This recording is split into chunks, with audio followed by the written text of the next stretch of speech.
NKN TV ਦੇਖ ਰਹੇ ਸਾਰੇ ਸਰੋਤਿਆਂ ਦਾ ਸਵਾਗਤ ਹੈ। ਰੋਜ਼ਾਨਾ ਦੀ ਤਰ੍ਹਾਂ ਅੱਜ ਇੱਕ ਖਾਸ ਮਹਿਮਾਨ ਨੂੰ ਲੈ ਕੇ ਹਾਜ਼ਰ ਹਾਂ। ਅੱਜ ਦੇ ਮਹਿਮਾਨ ਸਾਡੇ ਕੁਝ ਖਾਸ ਮਹਿਮਾਨ ਨੇ ਜਿਹੜੇ ਸਿੱਖਿਆ ਸ਼ਾਸਤਰੀ ਨੇ, ਥੀਏਟਰ ਤੇ ਸਕਰੀਨ ਅਦਾਕਾਰ ਨੇ, ਨਾਟਕ ਡਾਇਰੈਕਟਰ ਨੇ, ਲੇਖਕ ਨੇ ਤੇ ਹੋਰ ਵੀ ਬਹੁਤ ਸਾਰੇ ਉੱਘੇ ਸਮਾਜ ਸੇਵਕ ਨੇ। ਸਭ ਤੋਂ ਪਹਿਲਾਂ ਮੈਂ ਸਵਾਗਤ ਕਰਾਂਗਾ ਇੰਦਰਜੀਤ ਪਾਲ ਜੀ ਦਾ। ਸਭ ਤੋਂ ਪਹਿਲਾਂ ਸਵਾਗਤ ਹੈ ਜੀ। ਸਤਿ ਸ੍ਰੀ ਅਕਾਲ ਜੀ। ਸਤਿ ਸ੍ਰੀ ਅਕਾਲ ਜੀ। NKN TV ਦੇਖ ਰਹੇ ਸਾਰੇ ਦਰਸ਼ਕਾਂ ਨੂੰ ਮੇਰੇ ਵੱਲੋਂ ਪਿਆਰ ਭਰੀ ਸਤਿ ਸ੍ਰੀ ਅਕਾਲ। ਸੋ ਮੈਂ ਬੜਾ ਧੰਨਵਾਦੀ ਹਾਂ ਇਸ ਟੀਵੀ ਦੇ ਪ੍ਰਬੰਧਕਾਂ ਦਾ ਕਿ ਉਹਨਾਂ ਨੇ ਮੈਨੂੰ ਇਹਨਾਂ ਦਰਸ਼ਕਾਂ ਦੇ ਰੂਬਰੂ ਹੋਣ ਦਾ ਮੌਕਾ ਦਿੱਤਾ। ਮਾਸਟਰ ਜੀ, ਇੱਥੇ ਮੈਨੂੰ ਮਾਸਟਰ ਜੀ ਕਹਿਣਾ ਪਏਗਾ ਕਿਉਂਕਿ ਤੁਸੀਂ ਸਿੱਖਿਆ ਦੇ ਨਾਲ ਜੁੜੇ ਹੋ, ਥੀਏਟਰ ਦੇ ਨਾਲ ਜੁੜੇ ਹੋ, ਅਦਾਕਾਰ ਹੋ, ਡਾਇਰੈਕਟਰ ਹੋ, ਤੇ ਇੰਨਾ ਤੁਸੀਂ ਸਾਰਾ ਕੁਝ ਕਿਵੇਂ ਮੈਨੇਜ ਕਰਦੇ ਹੋ? ਪਹਿਲੀ ਗੱਲ ਤੇ ਇਹ ਆ ਕਿ ਜਿਹੜੇ ਮਾਸਟਰ ਨੇ ਅਸੀਂ ਦੇਖਦੇ ਕਿ ਫਸੇ ਪਏ ਨੇ, ਆਪਣੇ ਕੰਮ ਦੇ ਵਿੱਚ ਉਲਝੇ ਪਏ ਨੇ, ਉਹਨਾਂ ਕੋਲ 1 ਮਿੰਟ ਦਾ ਵੇਲ ਨਹੀਂ ਹੁੰਦਾ। ਘਰਦਿਆਂ ਦੇ ਕੰਮ ਲਈ ਵੀ ਕਹਿੰਦੇ ਮੇਰੇ ਤੋਂ ਟਾਈਮ ਹੈ ਨਹੀਂਗਾ, ਪਰ ਤੁਹਾਡੇ ਨਾਲ ਜਿਵੇਂ ਜੁੜਿਆ ਥੀਏਟਰ ਤਾਂ ਉਹ 24 ਘੰਟੇ ਮੰਗਦਾ ਜੀ, ਤੇ ਨਾਲ ਤੁਸੀਂ ਅਦਾਕਾਰ ਵੀ ਹੋ, ਤੁਸੀਂ ਲੇਖਕ ਵੀ ਹੋ ਔਰ ਤੁਸੀਂ ਡਾਇਰੈਕਟਰ ਵੀ ਹੋ। ਇਹ ਸਾਰਾ ਕੁਝ ਤੁਸੀਂ ਕਿਵੇਂ ਮੈਨੇਜ ਕਰਦੇ ਹੋ? ਬੜਾ ਅੱਛਾ ਸਵਾਲ ਤੁਸੀਂ ਪੁੱਛਿਆ, ਗੁੰਝਲਦਾਰ ਵੀ ਆ ਤੇ ਇਹਦਾ ਆਨਸਰ ਜਿਹੜਾ ਉਹ ਉਨਾ ਹੀ ਇਹਦਾ ਆਨਸਰ ਜਿਹੜਾ ਸਿੰਪਲ ਹੈਗਾ। ਸੋ ਸਿਰਫ ਇੱਕੋ ਹੀ ਸ਼ਬਦ ਹੈਗਾ, ਟਾਈਮ ਮੈਨੇਜਮੈਂਟ ਜੀ। ਕਿ ਸਾਰਿਆਂ ਦੇ ਕੋਲ ਉਹੀ 24 ਘੰਟੇ ਨੇ, ਉਹਨਾਂ 24 ਘੰਟਿਆਂ ਵਿੱਚ ਹੀ ਆਪਾਂ ਘਰ ਦੇ ਕੰਮ ਕਰਨੇ ਆ, ਉਹਨਾਂ 24 ਘੰਟਿਆਂ ਵਿੱਚ ਆਪਾਂ ਆਪਣੇ ਸ਼ੌਕ ਪੂਰੇ ਕਰਨੇ ਆ, ਉਹਨਾਂ 24 ਘੰਟਿਆਂ ਦੇ ਵਿੱਚ ਜੇ ਆਪਾਂ ਸਮਾਜ ਨੂੰ ਕੋਈ ਸਾਰਥਕ ਸੇਧ ਦੇਣੀ ਆ, ਸੋ ਉਹ ਜਿਹੜਾ ਕੰਮ ਆ ਉਹ ਵੀ ਉਹਦੇ ਵਿੱਚ ਹੀ ਕਰਨਾ। ਸੋ ਟਾਈਮ ਮੈਨੇਜਮੈਂਟ ਦੀ ਗੱਲ ਇੱਦਾਂ ਹੈ ਕਿ ਤੁਹਾਨੂੰ ਆਪਣੇ, ਜੇ ਤੁਸੀਂ ਕੋਈ ਵੱਖਰਾ ਕੰਮ ਕਰਨਾ ਚਾਹੁੰਦੇ ਹੋ, ਆਪਣੇ ਸ਼ੌਕ ਲਈ ਕਰਨਾ ਚਾਹੁੰਦੇ ਹੋ ਜਾਂ ਸਮਾਜ ਲਈ ਕਰਨਾ ਚਾਹੁੰਦੇ ਆ, ਤਾਂ ਕੰਮ ਜਿਹੜਾ ਟਾਈਮ ਹੈ ਤੁਹਾਨੂੰ ਉਹ ਤੁਸੀਂ ਆਪਣੀਆਂ ਜੌਬ ਵਿੱਚੋਂ ਨਹੀਂ ਕੱਢ ਸਕਦੇ। ਜੌਬ ਵਿੱਚ ਤੁਹਾਨੂੰ ਜਿੰਨੀਆਂ ਛੁੱਟੀਆਂ ਮਿਲ ਸਕਦੀਆਂ ਉਨੀਆਂ ਮਿਲ ਸਕਦੀਆਂ। ਜਿਹੜਾ ਕੰਮ ਦੇ ਲਈ ਤੁਸੀਂ ਟਾਈਮ ਕੱਢਣਾ ਉਹ ਆਪਣੀ ਜਾਂ ਨੀਂਦ ਵਿੱਚੋਂ ਕੱਢਣਾ ਜਾਂ ਆਪਣਾ ਜਿਹੜਾ ਤੁਸੀਂ ਇੱਧਰ ਉੱਧਰ ਸੈਰ ਸਪਾਟੇ ਕਰਦੇ ਹੋ ਉਹਦੇ ਵਿੱਚੋਂ ਕੱਢਣਾ। ਸੋ ਮੈਂ ਸਮਝਦਾ ਕਿ ਇਹ ਸਰਸਵਤੀ ਮਾਤਾ ਦੀ ਦੋਹਰੀ ਕਿਰਪਾ ਮੇਰੇ ਤੇ ਕਿ ਉਹਨਾਂ ਨੇ ਮੈਨੂੰ ਵਿੱਦਿਆ ਦੀਆਂ ਡਿਗਰੀਆਂ ਨਾਲ ਤਾਂ ਨਵਾਜਿਆ, ਨਾਲ ਇਹ ਜਿਹੜੀ ਵਡਮੁੱਲੀ ਕਲਾ ਹੈਗੀ ਆ ਨਾਟਕ ਦੀ, ਉਹਦੇ ਨਾਲ ਵੀ ਮੈਨੂੰ ਨਵਾਜਿਆ ਹੈ। ਸੋ ਮੈਂ ਆਈ ਐਮ ਬਲੈਸਡ ਕਿ ਮੈਨੂੰ ਬਹੁਤ ਖੁਸ਼ੀ ਤੇ ਮਾਣ ਆ ਕਿ ਮੈਂ ਇਸ ਫੀਲਡ ਦੇ ਨਾਲ ਜੁੜਿਆ ਤੇ ਇਸ ਫੀਲਡ ਦੇ ਰਾਹੀਂ ਮੈਂ ਲੋਕਾਂ ਦੀ ਜਿਹੜੀ ਆ ਉਹ ਸੇਵਾ ਕਰ ਰਿਹਾ। ਕਿਉਂਕਿ ਸੇਵਾ ਕਰਨ ਦੇ, ਸਮਾਜ ਸੇਵਾ ਕਰਨ ਦੇ ਵੱਖਰੇ ਤਰੀਕੇ ਨੇ। ਵੈਸੇ ਤਾਂ ਜਿਹੜਾ ਬੰਦਾ ਥੀਏਟਰ ਕਰਨ ਲੱਗ ਪਿਆ ਉਹ ਆਪਣੇ ਆਪ 'ਚ ਹੀ ਸਮਾਜ ਸੇਵਾ, ਕਿਉਂਕਿ ਥੀਏਟਰ ਜੇਕਰ ਅਸੀਂ ਭਾਈ ਮੰਨਾ ਸਿੰਘ ਹੁਣਾਂ ਬਾਰੇ ਮੈਂ ਕੱਲ੍ਹ ਗੱਲ ਕਰ ਰਹੇ ਸੀਗੇ ਤੇ ਮੈਨੂੰ ਵੀ ਯਾਦ ਆ ਉਹਨਾਂ ਦੇ ਆਖਰੀ ਸਮੇਂ ਵਿੱਚ ਮੈਂ ਉਹਨਾਂ ਨੂੰ ਮਿਲਿਆ ਜਦੋਂ ਉਹਨਾਂ ਦੀ ਡੈਥ ਹੋਈ, ਉਸ ਤੋਂ ਥੋੜੇ ਸਾਲ ਪਹਿਲਾਂ। ਤੇ ਉਹ ਕਹਿੰਦੇ ਸੀ ਕਿ ਜੇ ਤੁਸੀਂ ਲੋਕਾਂ ਦੀ ਗੱਲ ਨਹੀਂ ਕਰਨੀ ਤਾਂ ਫਿਰ ਨਾਟਕ ਕਾਹਦੇ ਲਈ ਕਰਨਾ? ਜੇ ਕੋਈ ਸਮੱਸਿਆ ਨਹੀਂ ਲੋਕਾਂ ਦੀ ਤੁਸੀਂ ਚੁੱਕਣੀ ਤੇ ਫਿਰ ਨਾਟਕ ਕਰਨ ਦਾ ਕੀ ਫਾਇਦਾ? ਸੋ ਜੇ ਆਪਾਂ ਨਾਟਕ ਕਰਦੇ ਹਾਂ, ਨੈਚੁਰਲੀ ਕੋਈ ਨਾ ਕੋਈ ਸਮਾਜਿਕ ਸਮੱਸਿਆ ਲੈ ਕੇ ਸਮਾਜ ਨੂੰ ਸੇਧ ਦੇਣ ਦੇ ਲਈ ਅਸੀਂ ਜਿਹੜਾ ਨਾਟਕ ਕਰਦੇ ਹਾਂ, ਲੋਕਾਂ ਦੀ ਗੱਲ ਕਰਦੇ ਹਾਂ, ਸੋ ਆਪਣੇ ਆਪ ਦੇ ਵਿੱਚ ਹੀ ਉਹ ਇੱਕ ਸਮਾਜ ਸੇਵਾ। ਉਹਦੇ ਨਾਲ ਸਭ ਤੋਂ ਪਹਿਲਾਂ ਜਿਹੜਾ ਫਾਇਦਾ ਮੈਂ ਸੋਚਦਾ ਮੈਨੂੰ ਹੋਇਆ ਕਿ ਜੇ ਅਸੀਂ ਦਾਜ ਦੇ ਬਾਰੇ, ਨਸ਼ਿਆਂ ਦੇ ਬਾਰੇ ਜਾਂ ਜਿਹੜੀਆਂ ਹੋਰ ਸਮਾਜਿਕ ਕੁਰੀਤੀਆਂ ਨੇ ਫੈਲੀਆਂ, ਵਿਧਵਾ ਵਿਆਹ ਹੈ ਜਾਂ ਜਿਹੜਾ ਕੀ ਕਹਿ ਸਕਦੇ ਹਾਂ ਕਿ ਦਾਜ ਦੀ ਬਲੀ ਚੜ੍ਹਦੀਆਂ ਨੇ, ਭਰੂਣ ਹੱਤਿਆ ਖਾਸ ਤੌਰ ਦੇ ਉੱਤੇ, ਠੀਕ ਹੈ। ਕਿਉਂਕਿ ਅਸੀਂ ਉਸ ਚੀਜ਼ ਵਿੱਚੋਂ ਹਜੇ ਲੰਘਣਾ ਸੀ। ਜਦੋਂ ਮੈਂ 16 ਸਾਲ ਦਾ ਸੀ 1992 ਦੇ ਵਿੱਚ, ਜਦੋਂ ਮੈਂ ਥੀਏਟਰ ਵਿੱਚ ਪੈ ਗਿਆ ਤੇ ਤਕਰੀਬਨ 28 ਸਾਲ ਦਾ ਮੇਰਾ ਇਹਦੇ ਵਿੱਚ ਸਫ਼ਰ ਹੈਗਾ ਤੇ ਨਾਟਕ ਜਿਹੜਾ ਨਾਲ ਤੁਰਿਆ ਜਾਂਦਾ ਤੇ ਅਸੀਂ ਵੀ ਨਾਲ ਇਹਨੂੰ ਜੱਫੀ ਪਾ ਕੇ ਤੁਰੇ ਰਹੇ ਹਾਂ, ਕਦੀ ਛੱਡਿਆ ਨਹੀਂ ਹੈ ਤੇ ਉਹਦੇ ਵਿੱਚ ਇਹ ਜਿਹੜਾ ਮੈਨੂੰ ਫਾਇਦਾ ਹੋਇਆ ਕਿ ਮੈਂ ਘੱਟੋ ਘੱਟ ਆਪ ਇਹਨਾਂ ਸਾਰੀਆਂ ਅਲਾਮਤਾਂ ਤੋਂ ਦੂਰ ਰਿਹਾ। ਤੇ ਉਹ ਫਿਰ ਕਹਿੰਦੇ ਆ ਨਾ ਕਿ ਜੇ ਤੁਸੀਂ ਰੋਲ ਮਾਡਲ ਬਣ ਕੇ ਹੀ ਕਿਸੇ ਨੂੰ ਸਿੱਖਿਆ ਦੇ ਸਕਦੇ ਹੋ, ਜੇ ਪਹਿਲਾਂ ਤੁਸੀਂ ਆਪ ਕਰਦੇ ਹੋ। ਇਹ ਸਾਰੀਆਂ ਚੀਜ਼ਾਂ ਮੈਂ ਜ਼ਿੰਦਗੀ 'ਚ ਆਪਣੇ ਲਾਗੂ ਕੀਤੀਆਂ ਤੇ ਫਿਰ ਮੈਂ ਕੋਸ਼ਿਸ਼ ਕੀਤੀ ਕਿ ਇਹੀ ਸੇਧ ਜਿਹੜੀ ਆ ਮੈਂ ਆਪਣੇ ਜਿਹੜੇ ਦਰਸ਼ਕ ਆ ਉਹਨਾਂ ਨੂੰ ਦੇਵਾਂ। ਤੋਂ ਜਿਹੜੇ ਮੇਰੇ ਕੋਲ ਸਟੂਡੈਂਟਸ, ਮੈਂ ਇੱਦਾਂ ਸਮਾਜਿਕ ਥੀਏਟਰ ਕਰਨ ਦੇ ਨਾਲ ਪ੍ਰੋਫੈਸ਼ਨਲ ਤੌਰ ਦੇ ਉੱਤੇ ਕਾਲਜਸ ਵਿੱਚ ਵੀ, ਯੂਨੀਵਰਸਿਟੀਜ਼ ਦੀਆਂ ਟੀਮਾਂ ਬਣਾਈਆਂ, ਕਾਲਜਸ ਵਿੱਚ ਵੀ ਥੀਏਟਰ ਕਰਾਇਆ। ਤਾਂ ਹੁਣ ਤੱਕ ਮੇਰੇ ਤਕਰੀਬਨ 200 ਦੇ ਆਸ-ਪਾਸ ਜਿਹੜੇ ਸਟੂਡੈਂਟਸ ਮੇਰੇ ਕੋਲੋਂ ਥੀਏਟਰ ਸਿੱਖ ਕੇ ਵੱਖ-ਵੱਖ ਫੀਲਡਾਂ ਦੇ ਵਿੱਚ ਉਹ ਨੇ, ਅਦਾਕਾਰੀ 'ਚ ਵੀ ਗਏ ਨੇ ਕੁਝ, ਪਰ ਉਹ ਭਾਵੇਂ ਕਿਸੇ ਵੀ ਫੀਲਡ ਵਿੱਚ ਗਏ ਨੇ, ਪਰ ਉਹਨਾਂ ਦੀ ਫੀਡਬੈਕ ਇਹ ਹੈ ਕਿ ਜੋ ਸਾਨੂੰ ਥੀਏਟਰ ਨੇ ਸਿਖਾਇਆ ਉਹ ਸਾਡੇ ਵਿੱਚ ਕੌਨਫੀਡੈਂਸ ਭਰ ਦਿੱਤਾ। ਸੋ ਉਹ ਸਾਨੂੰ ਜ਼ਿੰਦਗੀ 'ਚ ਹੋਰ ਕਿਤੇ ਨਹੀਂ ਮਿਲਿਆ ਤੇ ਉਸ ਕੌਨਫੀਡੈਂਸ ਨਾਲ ਉਹਨਾਂ ਨੇ ਬਹੁਤ ਸਾਰੀਆਂ ਮੰਜ਼ਿਲਾਂ ਸਰ ਕੀਤੀਆਂ ਤੇ ਮੈਂ ਵੀ ਜਿਸ ਮੁਕਾਮ ਦੇ ਉੱਤੇ ਹੈਗਾ, ਥੀਏਟਰ ਦਾ ਉਹਦੇ ਵਿੱਚ ਬਹੁਤ ਵੱਡਾ ਯੋਗਦਾਨ ਮੈਂ ਮੰਨਦਾ। ਬਿਲਕੁਲ ਜੀ, ਇਹ ਥੀਏਟਰ ਜਿਹੜਾ ਹੈ ਇਹ ਇਨਸਾਨ ਨੂੰ ਬਹੁਤ ਕੁਝ ਸਿਖਾਉਂਦਾ, ਸਮਾਜ ਨੂੰ ਬਹੁਤ ਕੁਝ ਸਿਖਾਉਂਦਾ। ਨਾਟਕਾਂ ਦੇ ਰਾਹੀਂ ਅਸੀਂ ਦੇਖਦੇ ਹਾਂ ਕਿਵੇਂ ਥੀਏਟਰ ਕਰਨ ਵਾਲੇ ਲੋਕ ਜਿਹੜੇ ਹੁੰਦੇ ਜਾਂ ਉਹਨਾਂ ਦਾ ਜਿਹੜਾ ਡਾਇਰੈਕਟਰ ਹੁੰਦਾ ਉਹਨਾਂ ਦੇ ਵੱਲੋਂ ਕਿਵੇਂ ਸਮਾਜ ਦੇ ਅੰਦਰ ਕੁਰੀਤੀਆਂ ਜਿਹੜੀਆਂ ਇੱਕ ਇੱਕ ਕਰਕੇ ਲੋਕਾਂ ਦੇ ਸਾਹਮਣੇ ਪੇਸ਼ ਕਰਦਾ, ਤੇ ਉਹਦੇ ਵਿੱਚ ਭ੍ਰਿਸ਼ਟ ਲੀਡਰ ਹੋਏ, ਭ੍ਰਿਸ਼ਟ ਆਫੀਸਰ ਹੋਏ ਜਾਂ ਹੋਰ ਵੀ ਜਿਹੜੀਆਂ ਸਾਡੀਆਂ ਕੁਰੀਤੀਆਂ ਹੈਗੀਆਂ ਸਮਾਜ ਦੇ ਅੰਦਰ ਬਿਲਕੁਲ ਨੰਗਿਆ ਕਰਦਾ, ਤਾਂ ਕਿ ਇਹ ਲੋਕਾਂ ਦੇ ਵਿੱਚ ਜਾਗਰੂਕਤਾ ਆ ਸਕੇ। ਮਾਸਟਰ ਜੀ ਇੱਕ ਗੱਲ ਕਲੀਅਰ ਕਰਿਓ ਇੱਥੇ, ਵੈਸੇ ਉਹ ਗੱਲਾਂ ਜਿਹੜੀਆਂ ਤੁਸੀਂ ਥੀਏਟਰ ਦੇ ਉੱਤੇ ਬੋਲ ਜਾਂਦੇ, ਸਟੇਜ ਦੇ ਉੱਤੋਂ ਲਾਈਵ ਬੋਲ ਜਾਂਦੇ, ਰਿਕਾਰਡਿੰਗਾਂ ਚੱਲਦੀਆਂ ਹੁੰਦੀਆਂ, ਲੋਕ ਦੇਖਦੇ ਹੁੰਦੇ ਨੇ, ਉਹ ਮੰਤਰੀ ਬਣ ਕੇ ਮੰਤਰੀ ਦੀ ਮਿੱਟੀ ਪੱਟੀ ਜਾਂਦੇ ਆ, ਅਫਸਰ ਕੁਰਸੀ ਟੇਬਲ ਦੇ ਥੱਲੇ ਦੀ ਪੈਸੇ ਫੜਦਾ ਦਿਖਾਈ ਜਾਂਦੇ ਆ, ਉਹ ਸਾਰਾ ਕੁਝ ਕੀ ਇਹ ਕੋਈ ਲਾ ਕੋਈ ਕਾਨੂੰਨ ਵੀ ਹੈ ਜਿਹਦੇ ਤਹਿਤ ਇਹ ਸਾਰਾ ਤੁਸੀਂ ਥੀਏਟਰ ਕਰਦੇ ਹੋ? ਦੇਖੋ, ਹਰ ਬੰਦਾ ਜਿਹੜਾ ਆਪਣੇ ਬਚਣ ਦਾ ਰਸਤਾ ਪਹਿਲਾਂ ਰੱਖਦਾ। ਜਦੋਂ ਆਪਾਂ ਫਿਲਮਾਂ ਦੇਖਦੇ ਹਾਂ ਉਹਦੇ ਪਿੱਛੇ ਸਭ ਤੋਂ ਪਹਿਲਾ ਕੈਪਸ਼ਨ ਆਉਂਦਾ ਕਿ ਇਸ ਕਹਾਣੀ ਦੇ ਸਾਰੇ ਪਾਤਰ ਤੇ ਘਟਨਾਵਾਂ ਕਾਲਪਨਿਕ ਹਨ। ਸੋ ਉਹ ਇੰਨੀ ਕੁ ਜਿਹੜੀ ਆ ਉਹ ਅਸੀਂ ਵੀ ਖੁੱਲ੍ਹ ਲਈ ਹੁੰਦੀ ਆ ਕਿ ਅਸੀਂ ਇੱਥੇ ਜੋ ਦਿਖਾ ਰਹੇ ਹਾਂ ਇਹ ਸਿਰਫ ਤੇ ਸਿਰਫ ਇੱਕ ਸਿੰਬੋਲਿਕ ਤੌਰ ਦੇ ਉੱਤੇ ਅਸੀਂ ਉਹਨਾਂ ਲੋਕਾਂ ਦੀ ਗੱਲ ਕਰ ਰਹੇ ਹਾਂ ਜਿਹੜੇ ਇਸ ਚੀਜ਼ ਦੇ ਨਾਲ ਜੁੜੇ ਹੋਏ ਨੇ, ਇਸ ਚੀਜ਼ ਵਿੱਚ ਗ੍ਰਸਤ ਨੇ ਤੇ ਦੇਸ਼ ਨੂੰ, ਸਮਾਜ ਨੂੰ ਜਿਹੜਾ ਆ ਘੁਣ ਵਾਂਗੂ ਖਾ ਰਹੇ ਨੇ। ਅਸੀਂ ਤੁਹਾਡੀ ਗੱਲ ਨਹੀਂ ਕਰਨ ਲੱਗੇ ਵੀ ਉਹ ਤੁਹਾਡੇ ਵਿੱਚੋਂ ਕੋਈ ਨਹੀਂ ਹੈਗਾ, ਆਪਣੇ ਆਪ ਨੂੰ ਆਪੇ ਲਿਜਾਣੀ ਲੈ ਜਿਓ ਕਿ ਜੇ ਇਹਨਾਂ ਦੇ ਲੱਗਦੀ ਇਹ ਉਹ ਤੀਰ ਹੈ, ਇਹ ਉਹਦੇ ਹੀ ਲੱਗਣਾ ਜਿੱਥੇ ਇਹਨਾਂ ਨਿਸ਼ਾਨਾ ਲੱਗਾ। ਜਿਹੜੇ ਇਸ ਨਿਸ਼ਾਨੇ ਤੋਂ ਬਾਹਰ ਨੇ, ਜਿਨ੍ਹਾਂ ਦੇ ਵਿੱਚ ਇਹ ਅਵਗੁਣ ਨਹੀਂ, ਉਹਨਾਂ ਨੂੰ ਇਸ ਚੀਜ਼ ਦਾ ਕੋਈ ਨਹੀਂ ਲੱਗਣਾ। ਜਿਹੜਾ ਕਿਸੇ ਨੂੰ ਹੋਵੇ ਵੀ ਭਾਵੇਂ ਉਹ 10ਾਂ ਵਿੱਚ ਬੈਠਾ ਆ, ਉਹ ਫਿਰ ਵੀ ਇੰਜੋਏ ਕਰਦਾ। ਤੇ ਮੈਂ ਕਹਿੰਦਾ ਜੇ ਉਹਦੇ ਵਿੱਚ ਜੇ ਉਹਨੂੰ ਜੇ ਇਦਾਂ ਦੀ ਹੀਣ ਭਾਵਨਾ ਆਉਂਦੀ ਆ ਤੇ ਜੇ ਉਹ ਇਸ ਕੰਮ ਨੂੰ ਕਰਨ ਲੱਗੇ, ਉਹ ਨਾਟਕ ਸੋਚੇ, ਸ਼ਾਇਦ 10ਾਂ ਵਿੱਚੋਂ ਇੱਕ ਵਾਰੀ ਉਹਦਾ ਮਨ ਕਰਿਆ ਵੇ ਕਿ ਮੈਂ ਇਦਾਂ ਨਹੀਂ ਕਰਨਾ, ਵੇ ਮੇਰੀ ਮਿੱਟੀ ਪਲੀਤ ਹੁੰਦੀ ਹੈ। ਬਹੁਤ ਵੱਡੀ ਸੇਵਾ ਹੈ, ਬਹੁਤ ਵੱਡੀ ਸੇਵਾ। ਕਿਉਂਕਿ ਕੱਲ ਹੀ ਮੈਂ ਗੱਲ ਸੁਣ ਰਹੀ, ਜਤਿੰਦਰ ਭੈਣ ਜੀ ਗੱਲ ਕਰ ਰਹੇ ਸੀਗੇ ਤੇ ਉਹ ਕਹਿ ਰਹੇ ਸੀਗੇ ਕਿ ਅੱਤਵਾਦ ਦੇ ਦੌਰਾਨ ਜਿਹੜੇ ਆ ਸੋ ਅਸੀਂ ਜਿਹੜਾ ਨਾਟਕ ਕੀਤੇ, ਸੋ ਇੱਕ ਅੱਤਵਾਦੀ, ਬੀਬਾ ਜੀ ਕਹਿ ਰਹੇ ਸੀਗੇ ਕਿ ਇੱਕ ਅੱਤਵਾਦੀ ਜਿਹੜਾ ਆ ਉਹ ਆਪਣੀ ਬੰਦੂਕ ਮੇਰੇ ਪੈਰਾਂ ਵਿੱਚ ਰੱਖ ਦਿੱਤੀ ਕਿ ਬਈ ਮੈਂ ਅੱਜ ਤੋਂ ਬਾਅਦ ਇਹ ਕੰਮ ਨਹੀਂ ਕਰਾਂਗਾ। ਇਹੋ ਜਿਹਾ ਜਿਹੜਾ ਬਦਲਾਅ ਆ ਉਹ ਥੀਏਟਰ ਇੱਕ ਸਸ਼ਕਤ ਮਾਧਿਅਮ ਹੈ ਜਿਹਦੇ ਨਾਲ ਲੋਕਾਂ ਦੇ ਵਿੱਚ ਬਦਲਾਅ ਲਿਆਂਦਾ ਜਾ ਸਕਦਾ। ਸੋ ਬਹੁਤ ਸਾਰੇ ਮਾਧਿਅਮ ਹੈਗੇ ਆ, ਪਰ ਇਹ ਦ੍ਰਿਸ਼ ਤੇ ਸ਼ਰਵਣ ਦੋਨੇ ਚੀਜ਼ਾਂ ਨੇ, ਇਹਨੂੰ ਦੇਖਦੇ ਵੀ ਨੇ ਲੋਕ, ਸੁਣਦੇ ਵੀ ਨੇ। ਇਹਦਾ ਪ੍ਰਭਾਵ ਜਿਹੜਾ ਵਧੇਰੇ ਵੀ ਆ ਤੇ ਚਿਰਸਥਾਈ ਵੀ ਆ। ਬਿਲਕੁਲ ਜੀ, ਜਿਹੜੇ ਤੁਹਾਡੇ ਨਾਟਕ ਪ੍ਰਸਾਰਿਤ ਕੀਤੇ ਜਾਂਦੇ ਨੇ, ਦਿਖਾਏ ਜਾਂਦੇ ਨੇ ਸਟੇਜ ਦੇ ਉੱਤੋਂ, ਉਹ ਇੱਕ ਪਾਸੇ ਰੱਖ ਲਈਏ ਕਿ 10 ਕਿਤਾਬਾਂ ਪੜ੍ਹਨੀਆਂ ਜੀ, ਤੇ ਇੱਕ ਪਾਸੇ ਰੱਖ ਲਈ ਵੀ 1 ਘੰਟੇ ਦੇ ਵਿੱਚ ਨਾਟਕ ਦੇਖ ਲਿਆ ਜੀ। ਮੈਂ ਇਹਦੇ ਨਾਲ ਗੱਲ ਜੋੜਨੀ ਚਾਹਾਂਗਾ ਕਿ ਮੈਂ ਨਾਟਕ ਦੇ ਵਿੱਚ ਜਿਹੜਾ ਅਬ ਤੋਂ ਸਿੱਖਿਆ ਬਾਰੇ ਗੱਲ ਕੀਤੀ ਸੀ, ਸਿੱਖਿਆ ਦੇ ਬਾਰੇ ਮੈਂ ਨਾਟਕ ਦੇ ਵਿੱਚ ਮੇਰੀ PhD ਹੈ ਜਿਹੜੀ ਮੁਕੰਮਲ ਹੋਣ ਦੇ ਲੱਗੇ ਆ।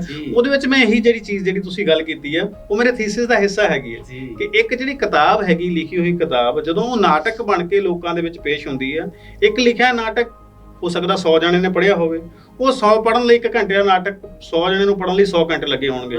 ਪਰ ਜਿਹੜਾ ਇੱਕ ਨਾਟਕ ਅਸੀਂ 1 ਘੰਟੇ ਵਿੱਚ ਪੇਸ਼ ਕਰ ਦਿੱਤਾ, ਉਹ 100 ਲੋਕਾਂ ਨੇ ਇੱਕੋ ਵਾਰੀ ਦੇਖ ਲਿਆ। ਸੋ ਉਹਦਾ ਪ੍ਰਭਾਵ ਜਿਹੜਾ ਆ ਉਹ ਜ਼ਿਆਦਾ ਵੀ ਹੋਏਗਾ, ਉਹਦੀ ਆਡੀਅנס ਵੀ ਜਿਹੜੀ ਆ ਉਹ ਜ਼ਿਆਦਾ ਹੋਏਗੀ, ਉਹਦਾ ਜਿਹੜਾ ਪ੍ਰਭਾਵ ਆ ਉਹ ਚਿਰਸਥਾਈ ਵੀ ਹੋਊਗਾ, ਕਿਉਂਕਿ ਲੋਕ ਪੜ੍ਹਨ ਤੋਂ ਗੁਰੇਜ਼ ਕਰਦੇ ਆ ਪਰ ਦੇਖ ਕੇ ਆਨੰਦ ਮਾਣਦੇ ਆ। ਸੋ ਬਹੁਤ ਸਾਰੇ ਲੋਕਾਂ ਨੇ ਹੋ ਸਕਦਾ ਕਿ ਜਿਨ੍ਹਾਂ ਨੇ ਉਹ ਨਾਟਕ ਦੇਖਿਆ ਉਹਨਾਂ ਨੇ ਉਹ ਕਦੀ ਨਾਟਕ ਪੜ੍ਹਿਆ ਵੀ ਨਹੀਂ ਹੋਣਾ। ਸੋ ਸਾਡੇ ਜਿਹੜੀ ਜਨਤਾ ਹੈਗੀ ਉਹ ਬਹੁਤ ਸਾਰੇ ਲੋਕ ਜਿਹੜੇ ਆ ਕਿਤਾਬਾਂ ਤੋਂ ਸਖਣੇ ਨੇ, ਕਿਤਾਬਾਂ ਤੋਂ ਵਿਰਵੇ ਨੇ, ਉਹਨਾਂ ਨੇ ਅੱਖਰ ਗਿਆਨ ਨਹੀਂ ਲਿਆ, ਪਰ ਨਾਟਕ ਉਹ ਵੀ ਦੇਖਦੇ ਆ। ਇਹ ਜਦੋਂ ਨਾਟਕ ਅਸੀਂ ਦੇਖਦੇ ਹਾਂ ਤਾਂ ਮਾਸਟਰ ਜੀ ਉਦੋਂ ਏਦਾਂ ਲੱਗਦਾ ਕਿ ਇਹ ਸਮਾਜ ਦੇ ਵਿੱਚ ਜੋ ਹੋ ਰਿਹਾ ਉਹੀ ਸਟੇਜ ਦੇ ਉੱਤੇ ਦਿਖਾਇਆ ਜਾ ਰਿਹਾ, ਉਹੀ ਸਕਰੀਨ ਦੇ ਉੱਤੇ ਦਿਖਾਇਆ ਜਾ ਰਿਹਾ। ਹੂਬਹੂ ਜੋ ਸਮਾਜ ਦੇ ਵਿੱਚ ਵਾਪਰਦਾ, ਪ੍ਰਸ਼ਾਸਨ ਦੇ ਵਿੱਚ ਵਾਪਰਦਾ, ਸਰਕਾਰਾਂ ਦੇ ਵਿੱਚ ਵਾਪਰਦਾ, ਜਿਸ ਸਿਸਟਮ ਤੋਂ ਲੋਕ ਦੁਖੀ ਨੇ ਉਹੀ ਨਾਟਕ ਦੇ ਵਿੱਚ ਪ੍ਰਸਾਰਿਤ ਕਰਕੇ ਦਿਖਾਇਆ ਜਾਂਦਾ। ਉਹ ਗੱਲ ਜੇ ਆਮ ਕਹੀਏ ਕਿ ਲੋਕਾਂ ਦੇ ਵਿੱਚ ਕਰਨੀ ਨਹੀਂ ਕੀਤੀ ਜਾ ਸਕਦੀ, ਪਰ ਤੁਸੀਂ ਉਹ ਥੀਏਟਰ ਦੇ ਵਿੱਚ ਕਰ ਜਾਂਦੇ ਹੋ। ਹਾਂ ਬਿਲਕੁਲ, ਮੈਨੂੰ ਇੱਕ ਨਾ ਘਟਨਾ ਯਾਦ ਆ ਗਈ। ਸਨ 1992 ਦੀ ਮੇਰਾ ਪਹਿਲਾ ਹੀ ਸ਼ੋਅ ਸੀਗਾ, ਪਹਿਲਾ ਨਾਟਕ ਸੀਗਾ। ਉਹਦੇ ਸ਼ੋਅ ਬਹੁਤ ਕੀਤੇ ਸੀ। ਸਿਆਣੇ ਪਾਗਲ ਨਾਂ ਦਾ ਨਾਟਕ ਸੀਗਾ ਤੇ ਉਹ ਕਿਸੇ ਸਟੇਜ ਦੇ ਉੱਤੇ, ਖਾਂਬਰਾ ਪਿੰਡ ਸੀ, ਉਸ ਸਟੇਜ ਦੇ ਉੱਤੇ ਅਸੀਂ ਗਏ ਤੇ ਉੱਥੇ ਕਿਸੇ ਮੰਤਰੀ ਨੇ ਆਉਣਾ ਸੀਗਾ ਤੇ ਅਸੀਂ ਨਾਟਕ ਪਹਿਲਾਂ ਸ਼ੁਰੂ ਕਰ ਦਿੱਤਾ। ਤੇ ਉਹ ਕੁਦਰਤੀ ਜਦੋਂ ਨਾਟਕ ਦੇ ਵਿੱਚ ਮੰਤਰੀ ਦੀ ਐਂਟਰੀ ਹੋਈ ਉਸ ਪੰਡਾਲ ਦੇ ਵਿੱਚ, ਤੇ ਸਾਡੇ ਨਾਟਕ ਦਾ ਸੀਨ ਚੱਲ ਰਿਹਾ ਸੀ ਮੰਤਰੀ ਜੀ ਮੁਰਦਾਬਾਦ, ਮੰਤਰੀ ਜੀ ਮੁਰਦਾਬਾਦ, ਮੰਤਰੀ ਜੀ ਮੁਰਦਾਬਾਦ। ਉਹ ਬੜੀ ਜਿਹੜੀ ਸਥਿਤੀ ਆ ਉਹ ਸਾਡੇ ਲਈ ਵਿਕਟ, ਜਿਹੜੇ ਸਾਡੇ ਇੰਚਾਰਜ ਸਾਹਿਬਾਨ ਸੀ, ਅਸੀਂ ਤਾਂ ਉਦੋਂ ਬੱਚੇ ਸੀ, ਸਾਨੂੰ ਤਾਂ ਜੋ ਕਿਹਾ ਅਸੀਂ ਉਹ ਕਰੀ ਜਾਣਾ। ਸਾਡੇ ਲਈ ਕੋਈ ਆਇਆ ਜਾਂ ਗਿਆ ਸਾਨੂੰ ਕੋਈ ਮਤਲਬ ਨਹੀਂ ਸੀ, ਪਰ ਉਹ ਸਿਰ ਫੜ ਕੇ ਬੈਠਾ ਵੇ, ਉਧਰੋਂ ਮੰਤਰੀ ਜੀ ਆ ਗਏ ਆ ਤੇ ਮੁਰਦਾਬਾਦ ਕਰ ਰਹੇ ਆ। ਸੋ ਬੜੀ ਜਿਹੜੀ ਵਿਕਟ ਸਥਿਤੀ ਉਹਨਾਂ ਲਈ ਬਣੀ ਤੇ ਮੰਤਰੀ ਸਾਹਿਬ ਵੀ ਫਿਰ ਖੁਸ਼ ਹੋ ਕੇ ਬਸ ਉਦਾਂ ਹੀ ਜਿਹੜਾ ਉੱਪਰੋਂ ਖੁਸ਼ ਹੋ ਕੇ ਨਾਟਕ ਵੀ ਉਹਨਾਂ ਨੇ ਸਲਾਹਿਆ ਤੇ ਉਹ ਬੜਾ ਵਧੀਆ ਨਾਟਕ ਸੀਗਾ ਤੇ ਉਹਦੇ ਮੈਂ ਤਕਰੀਬਨ ਉਹ ਬੜਾ ਦਿਲ ਦੇ ਨੇੜੇ ਆ, ਮੇਰਾ ਪਹਿਲਾ ਨਾਟਕ ਸੀਗਾ ਤੇ ਅੱਜ ਵੀ ਮੈਨੂੰ ਉਹਦੀ ਸਾਰੀ ਸਕ੍ਰਿਪਟ ਜਿਹੜੀ ਆ ਯਾਦ ਆ। ਤੇ ਉਹ ਨਾਟਕ ਜਿਹੜਾ ਬੜੀ ਥਾਵਾਂ ਤੇ ਮੈਂ ਕੀਤਾ ਵੀ, ਫਿਰ ਉਹ ਨਾਟਕ ਦੇ ਮੈਂ ਕਰਵਾਇਆ ਵੀ ਤੇ ਵੱਖਰੇ ਵੱਖਰੇ ਕੰਪੀਟੀਸ਼ਨਾਂ ਦੇ ਵਿੱਚ ਵੀ ਉਹ ਨਾਟਕ ਜਿਹੜਾ ਜਿੱਤਦਾ ਰਿਹਾ। ਬਿਲਕੁਲ ਜੀ, ਇਸ ਸਮਾਜ ਦੇ ਅੰਦਰ ਅਸਲ ਦੇ ਵਿੱਚ ਨਾਮ ਇਹ ਨਾਟਕ ਹੈ, ਦਿਖਾਇਆ ਅਸਲ ਜਾਂਦਾ। ਬਿਲਕੁਲ, ਇੱਕ ਜਿਹੜੀ ਚੀਜ਼ ਮੈਂ ਨਾਲ ਜੋੜਨੀ ਚਾਹੁੰਦਾ ਸੀਗਾ ਉਧਰ ਮੇਰੇ ਘਟਨਾ ਵਾਲੇ ਪਾਸੇ ਧਿਆਨ ਚਲ ਗਿਆ ਕਿ ਜਿਹੜੇ ਨਾਟਕ ਹੈ ਇਹ ਪੂਰਾ ਸਾਹਿਤ ਤੇ ਖਾਸ ਤੌਰ ਤੇ ਨਾਟਕ ਸਮਾਜ ਦਾ ਸ਼ੀਸ਼ਾ ਹੈ। ਬਿਲਕੁਲ ਜੋ ਸਮਾਜ ਵਿੱਚ ਹੈਗਾ ਉਹੀ ਹੂਬਹੂ ਉੱਥੇ ਜਿਹੜਾ ਪਰੋਸਿਆ ਜਾਂਦਾ। ਪਰ ਜਿਹੜੇ ਸਾਡੇ ਕਲਾਕਾਰ ਹੈ, ਜਦੋਂ ਅਸੀਂ ਡਾਇਰੈਕਟਰ ਕਰਦੇ ਆ ਨਾਟਕ, ਉਹਨਾਂ ਨੂੰ ਦੱਸਿਆ ਜਾਂਦਾ ਕਿ ਇਹ ਤੁਸੀਂ ਪ੍ਰਸਾਰਿਤ ਤਾਂ ਕਰਨਾ ਹੈ ਹੂਬਹੂ, ਪਰ ਨਾਲ ਇਹ ਵੀ ਚੇਤੇ ਰੱਖਣਾ ਕਿ ਜੇ ਤੂੰ ਜੱਸਾ ਸਿੰਘ ਡਾਕੂ ਬਣਿਆ ਤੇ ਜੱਸਾ ਸਿੰਘ ਡਾਕੂ ਨਹੀਂ ਹੈ, ਉਹਦੇ ਪਿੱਛੇ ਜੱਸਾ ਸਿੰਘ ਅਦਾਕਾਰ ਵੀ ਹੈਗਾ ਵਿੱਚ, ਕਿ ਸਾਹਮਣੇ ਵਾਲੇ ਨੂੰ ਚਾਕੂ ਸੱਚੀ ਨਹੀਂ ਮਾਰ ਦੇਣਾ। ਇਸ ਕਰਕੇ ਇੱਕ ਜਿਹੜੀ ਕਹਿ ਲਓ ਕਿ ਇਹ ਇਲੂਜ਼ਨ ਹੈਗਾ ਕਿ ਲੋਕਾਂ ਨੂੰ ਅਸੀਂ ਦਿਖਾਣਾ ਹੈਗਾ, ਤੇ ਇਹ ਨਹੀਂ ਹੈ ਕਿ ਅਸੀਂ ਉਹਦੀ ਸੱਚੀ ਮੁੱਚੀ ਸਾਡੇ ਵਿੱਚ ਆਤਮਾ ਆ ਜਾਵੇ ਤੇ ਅਸੀਂ ਉਧਰ ਨੂੰ ਕੰਮ ਸ਼ੁਰੂ ਕਰ ਦਈਏ। ਐਕਟ ਕਰਨਾ ਨਾਲ ਇਹ ਵੀ ਚੇਤੇ ਰੱਖਣਾ ਕਿ ਮੈਂ ਜੇ ਕਿਸੇ ਜਿਹੜਾ ਕ੍ਰਿਮੀਨਲ ਦਾ ਰੋਲ ਕਰ ਰਿਹਾ, ਮੰਨ ਲਓ ਮੈਂ ਕੋਈ ਜਿਹੜਾ ਇਹੋ ਜਿਹਾ ਸੀਨ ਕਰਨਾ, ਕੋਈ ਰੇਪ ਸੀਨ ਹੈਗਾ ਆ, ਸੋ ਬੜੇ ਸੈਂਸਿਟਿਵ ਸੀਨ ਹੁੰਦੇ ਜਿਹੜੇ ਸਟੇਜ ਤੇ ਕਰਨੇ ਹੁੰਦੇ ਆ, ਸੋ ਉਹਦੇ ਵਿੱਚ ਮੈਨੂੰ ਇਹ ਵੀ ਧਿਆਨ ਰੱਖਣਾ ਕਿ ਮੈਂ ਇੰਦਰਜੀਤ ਪਾਲ ਅਦਾਕਾਰ ਆ ਇੱਕ, ਕਿ ਮੈਂ ਇੱਕ ਰੇਪਿਸਟ ਨਹੀਂ ਆ, ਮੈਂ ਸਿਰਫ ਰੇਪ ਦਾ ਸੀਨ ਕਰਨਾ ਹੈਗਾ। ਸੋ ਇਹੋ ਜਿਹੇ ਕਈ ਵਾਰੀ ਜਿਹੜੀਆਂ ਘਟਨਾਵਾਂ ਹੈਗੀਆਂ ਵਿਦਿਆਰਥੀਆਂ ਨੂੰ ਵੀ ਸਿੱਖਿਆ ਦਿੱਤੀ ਜਾਂਦੀ ਹੈ ਖਾਸ ਤੌਰ ਤੇ ਕਿ ਤੁਸੀਂ ਆਪਣੀਆਂ ਜਿਹੜੇ ਮੂਡਸ ਹੈਗੇ ਆ ਉਹਨੂੰ ਕਿਵੇਂ ਡਿਵੈਲਪ ਕਰਨਾ ਤੇ ਉਹਨਾਂ ਤੇ ਕਾਬੂ ਕਿੱਦਾਂ ਰੱਖਣਾ। ਕਿਉਂਕਿ ਇਹ ਜਦੋਂ ਕੋਈ ਕ੍ਰਿਮੀਨਲ ਕ੍ਰਾਈਮ ਕਰਦਾ ਉਹਦੇ ਤੇ ਕਾਬੂ ਨਹੀਂ ਹੁੰਦਾ, ਪਰ ਜਿਹੜਾ ਅਦਾਕਾਰ ਜਿਹੜਾ ਉਹਨੂੰ ਡਿਪਿਕਟ ਕਰ ਰਿਹਾ ਉਹਨੂੰ ਇਹ ਦੱਸਿਆ ਜਾਂਦਾ ਕਿ ਪਹਿਲਾਂ ਤੂੰ ਇਹ ਤੇ ਕਾਬੂ ਰੱਖਣਾ ਸਿੱਖਣਾ, ਉਸ ਤੋਂ ਬਾਅਦ ਇਹਨੂੰ ਐਕਸਪਲੋਰ ਕਰਨਾ। ਬਿਲਕੁਲ ਮਾਸਟਰ ਜੀ, ਇਹ ਇੱਥੇ ਕੀ ਕਹਿਣਾ ਚਾਹੋਗੇ ਤੁਸੀਂ ਕਿ ਥੀਏਟਰ ਦੀ ਸਮਾਜ ਨੂੰ ਕਿੰਨੀ ਕੁ ਦੇਣ ਹੈਗੀ ਆ? ਸਮਾਜ ਦੇ ਅੰਦਰ ਇਸ ਥੀਏਟਰ ਨੇ, ਨਾਟਕਾਂ ਨੇ ਜਾਂ ਸਾਹਿਤ ਨੇ ਕਿੰਨੀ ਕੁ ਤਬਦੀਲੀ ਲਿਆਂਦੀ ਹੈ, ਜਾਂ ਕੀ ਕਹਿਣਾ ਚਾਹੋਗੇ ਇਸ ਤਬਦੀਲੀ ਲਿਆਉਣ ਦੇ ਵਾਸਤੇ ਲੋਕਾਂ ਨੂੰ ਨਾਟਕਾਂ ਦੇ ਨਾਲ, ਸਾਹਿਤ ਦੇ ਨਾਲ ਜੁੜਨਾ ਪਏਗਾ? ਬਿਲਕੁਲ ਜੁੜਨਾ ਪਏਗਾ, ਕਿਉਂਕਿ ਅੱਜ ਦਾ ਜੋ ਵੈਸੇ ਤਾਂ ਇਹ ਸਾਰਾ ਕੁਝ ਹੀ ਸਾਹਿਤ ਹੈ, ਚਾਹੇ ਅਸੀਂ YouTube ਤੋਂ ਦੇਖਦੇ ਹਾਂ, ਸਾਡਾ ਸੋਸ਼ਲ ਮੀਡੀਆ ਹੈ, ਜਾਂ ਸਾਡੀਆਂ ਕਿਤਾਬਾਂ ਨੇ, ਕਵਿਤਾ, ਕਹਾਣੀਆਂ, ਨਿਬੰਧ, ਇਹ ਸਾਰਾ ਕੁਝ ਸਾਹਿਤ ਦੇ ਵਿੱਚ ਆਉਂਦਾ। ਤੇ ਸਾਹਿਤਕਾਰ ਹੀ ਕਿਸੇ ਸਮਾਜ ਨੂੰ ਸਹੀ ਸੇਧ ਦੇ ਸਕਦੇ ਆ, ਕਿਉਂਕਿ ਜੇ ਅਸੀਂ ਇਹ ਰਾਜਨੀਤੀਵਾਨਾਂ ਤੋਂ ਆਸ ਕਰੋਗੇ ਉਹ ਆਪਣੇ ਮੁਫਾਦ ਲਈ ਸਾਰਾ ਕੰਮ ਕਰਨਗੇ, ਉਹ ਤੁਹਾਨੂੰ ਸਹੀ ਸੇਧ ਨਹੀਂ ਦੇਣਗੇ।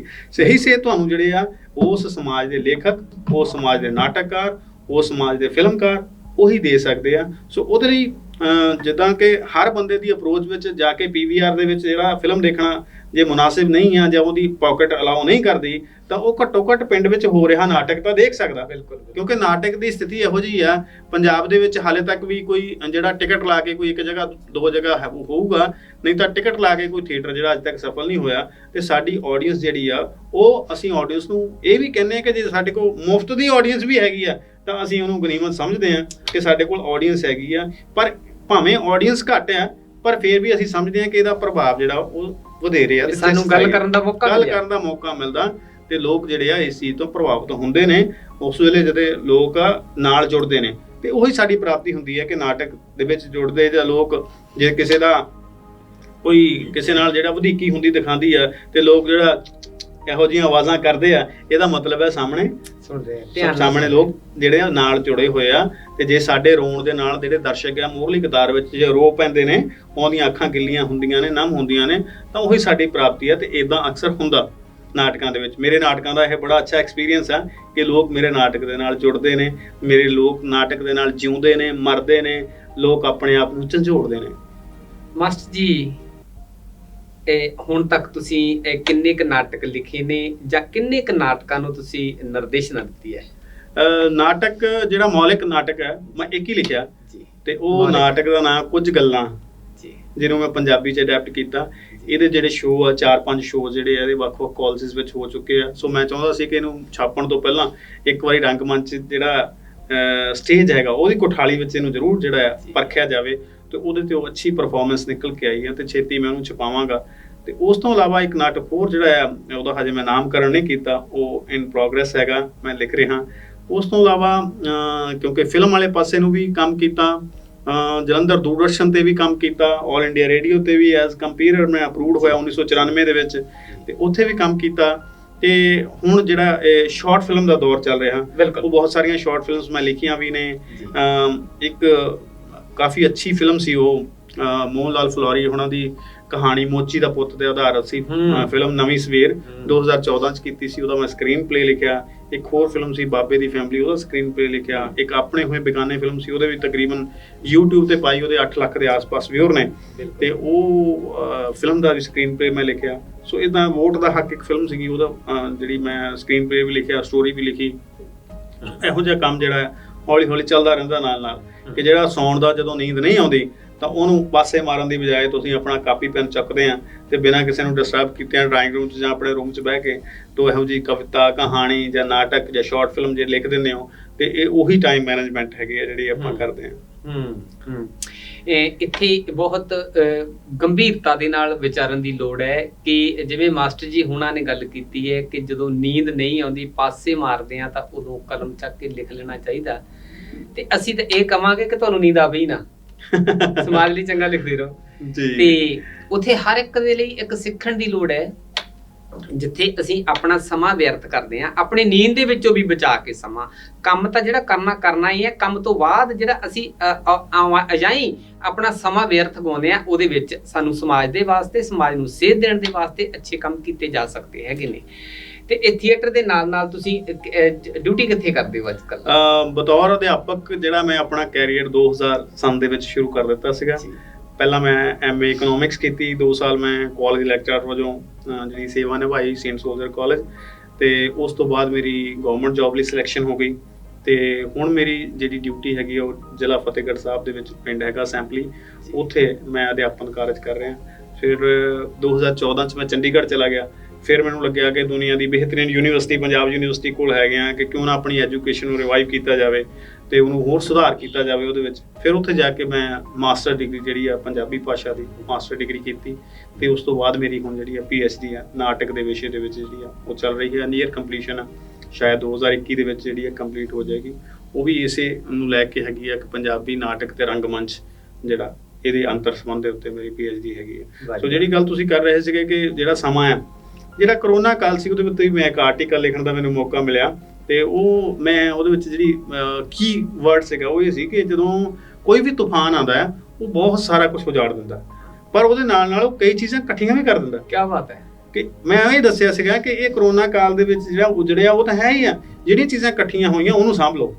ਇਹ ਕਰੋਨਾ ਕਾਲ ਦੇ ਵਿੱਚ ਵੀ ਜਿਹੜਾ ਆ ਬਹੁਤ ਸਾਰਾ ਕੁਝ ਲੋਕਾਂ ਨੇ ਇਹੋ ਜਿਹਾ ਕੀਤਾ ਜਿਹੜਾ ਹੋ ਸਕਦਾ ਨਾਰਮਲ ਹਾਲਾਤਾਂ ਵਿੱਚ ਨਾ ਹੁੰਦਾ। ਸੋ ਕਰੋਨਾ ਕਾਲ ਦੇ ਵਿੱਚ ਇੰਨਾ ਸਾਹਿਤ ਲਿਖਿਆ ਗਿਆ ਤੇ ਲਿਖਿਆ ਜਾਣਾ ਹੈ, ਵਾਹ ਜੀ ਵਾਹ, ਨਾਟਕ ਲਿਖੇ ਜਾਣੇ ਆ, ਫਿਲਮਾਂ ਬਣਨੀਆਂ ਆ ਕਰੋਨਾ ਕਾਲ ਦੇ ਉੱਤੇ, ਬਹੁਤ ਸਾਰੇ ਸੀਰੀਅਲ ਤਾਂ ਬਣ ਰਹੇ, ਉਹਨਾਂ ਵਿੱਚ ਐਪੀਸੋਡ ਆ ਰਹੇ ਆ। ਸੋ ਇਹ ਸਾਰਾ ਕੁਝ ਉਹਦੀ ਦੇਣ ਵੀ ਹੈਗੀ ਆ। ਇਹ ਸਾਰਾ ਸੰਸਾਰ ਇੱਕ ਪੱਧਰ ਤੇ ਆ ਕੇ ਇਕੱਠਾ ਹੋ ਗਿਆ ਕਿ ਅਸੀਂ ਸਾਰਿਆਂ ਨੇ ਇਹਦੇ ਖਿਲਾਫ ਲੜਨਾ ਆ। ਸੋ ਉਹ ਏਕਤਾ ਜਿਹੜੀ ਆ ਇਸ ਕਰੋਨਾ ਕਾਲ ਦੀ ਦੇਣ ਹੈਗੀ ਆ। ਸੋ ਚੰਗੀਆਂ ਚੀਜ਼ਾਂ ਵੀ ਜਿਹੜੀਆਂ ਆ ਉਹਦੇ ਵਿੱਚ ਮਿਲਦੀਆਂ, ਪਰ ਸਾਨੂੰ ਲੋੜ ਆ ਕਿ ਉਸ ਸਹੀ ਚੀਜ਼ ਨੂੰ ਪਛਾਣਨ ਦੀ ਕਿ ਅਸੀਂ ਇਸ ਸਮੇਂ ਵਿੱਚ ਇਹਦਾ ਜਿਹੜਾ ਆ ਸਦਉਪਯੋਗ ਕਿਵੇਂ ਕਰ ਸਕਦੇ ਹਾਂ। ਸੋ ਮੈਂ ਜ਼ਿੰਦਗੀ 'ਚ ਇਹੀ ਕਰਨ ਦੀ ਕੋਸ਼ਿਸ਼ ਕੀਤੀ। ਸੋ ਜਿਹਦੇ ਕਰਕੇ ਤੁਸੀਂ ਕਹਿ ਰਹੇ ਸੀ ਕਿ ਇੰਨੀਆਂ ਚੀਜ਼ਾਂ ਜਿਹੜੀਆਂ ਕਿਵੇਂ ਇਕੱਠੀਆਂ ਹੋ ਰਹੀਆਂ, ਸੋ ਉਹਦੇ ਕਰਕੇ ਆ। ਸੋ ਆਈ ਐਮ ਬਲੈਸਡ ਕਿ ਮੈਨੂੰ ਸਾਰੇ ਦੋਸਤਾਂ ਮਿੱਤਰਾਂ ਦਾ, ਆਪਣੇ ਪਰਿਵਾਰ ਦਾ, ਕਿਉਂਕਿ ਮੈਂ ਇੱਕ ਤਰ੍ਹਾਂ ਨਾਲ ਆਪਣੇ ਪਰਿਵਾਰ ਦਾ ਸਮਾਂ ਕੱਢ ਕੇ ਇੱਧਰ ਲਗਾਉਣਾ, ਸੋ ਉਹਨਾਂ ਦੀ ਜਿਹੜੀ ਸਹਿਯੋਗ ਹੈਗਾ, ਉਹਨਾਂ ਦੀ ਜਿਹੜੀ ਸ਼ਾਬਾਸ਼ੀ ਹੈਗੀ ਆ, ਸੋ ਉਹਨਾਂ ਦੇ ਨਾਲ ਜਿਹੜਾ ਮੈਂ ਅੱਗੇ ਵਧਦਾ ਆ। ਸੋ ਉਹ ਮੈਂ ਇਸ ਗੱਲ ਦੇ ਲਈ ਵੀ ਆਪਣੇ ਆਪ ਨੂੰ ਖੁਸ਼ਕਿਸਮਤ ਸਮਝਦਾ ਕਿ ਬਹੁਤ ਸਾਰੇ ਮਾਂਝੇ ਹੋਏ ਜਿਹੜੇ ਥੀਏਟਰ ਦੇ ਕਲਾਕਾਰ ਸੀ, ਜਤਿੰਦਰ ਭੈਣ ਜੀ ਸੀ, ਸੁਖਵੀਰ ਸਿੰਘ ਸੀ, ਵਿਜੇ ਸ਼ਰਮਾ ਸੀ, ਬਲਵਿੰਦਰ ਭਾਰਤੀ, ਗੁਲਸ਼ਨ ਢਿੰਗਰਾ, ਜਿਹੜੇ ਮੇਰੇ ਇਸ ਫੀਲਡ ਦੇ ਜਿਹੜੇ ਮੇਰੇ ਉਸਤਾਦ ਵੀ ਨੇ।